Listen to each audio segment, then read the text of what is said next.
Le 7 avril, un jeune Palestinien de Jenin a tué 3 civils à Tel Aviv. Il a été attrapé et tué, mais l'armée israélienne a envahi le camp de Jenin à la recherche de membres de sa famille et encerclé la ville. Hier, l'objectif de l'opération, c'était d'arrêter le papa de la personne qui a fait l'attentat à Tel Aviv, mais aussi détruire la maison. Et c'est une politique qu'ils ont chaque fois. Chaque fois ils viennent, ils détruisent la maison des personnes qui ont fait les attentats. Le fait de détruire une maison devant les yeux des enfants, ça laisse des traces graves et ça ne fait qu'augmenter la haine et le climat de violence. Nous sommes dans un cercle de violence qui ne fait qu'augmenter au jour le jour. Il y a une révolte importante de la population qui ne comprend pas pourquoi tout le monde doit payer pour les choses qui se passent, pourquoi ce sont les enfants qui payent, pourquoi ce sont les jeunes qui payent. Il y a une ambiance de tristesse et de révolte importante dans les rues.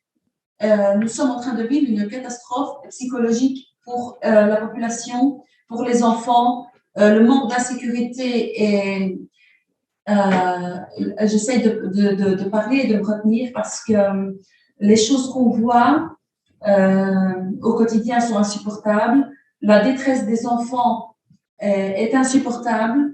On est des grands, ils nous regardent en nous demandant de l'aide, on ne peut pas aider, ni en tant que maman, ni en tant que papa, ni en tant qu'éducateur, ni en tant qu'association pour les enfants. Donc, on est dans une situation d'impuissance par rapport à des droits fondamentaux qui sont les droits de se sentir en sécurité. Vous ne pouvez pas imaginer combien ce sentiment est primordial. C'est un sentiment quand on le perd qui est aussi important que manger et boire. Je vous assure que le manque de sécurité que les enfants sont en train de vivre est effroyable. Les enfants, quand les soldats rentrent, sont intenables. Les mamans ont perdu maîtrise sur leurs enfants. C'est pas parce qu'elles ne savent pas éduquer, c'est parce que c'est un climat spécial. Quand on vit dans un camp de réfugiés de Jenin, le camp de réfugiés de Jenin, c'est 1 km² avec 17 000 personnes qui vivent dedans. On parle du jeune qui a perpétré l'attentat à Tel Aviv. Il a vu sa maison être détruite. Il a vu les membres de sa famille morts. Tout ça, il l'a vécu.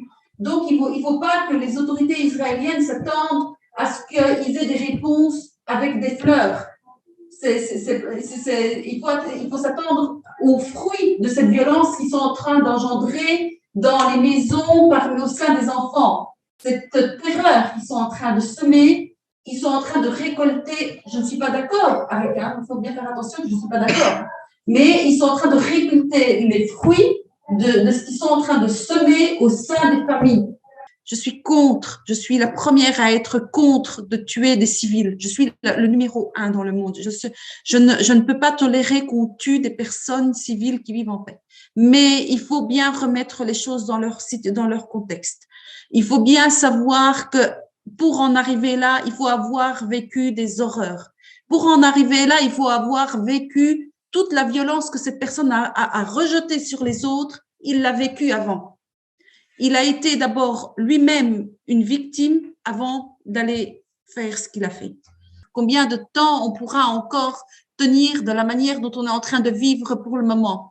Nous sommes en train de passer toutes les nuits à défendre le camp. Toutes les nuits, il y a eu des pneus qui se sont mis devant les entrées. Ils ont essayé de faire des petits barrages qui sont éliminés en 30 secondes avec les incursions israéliennes.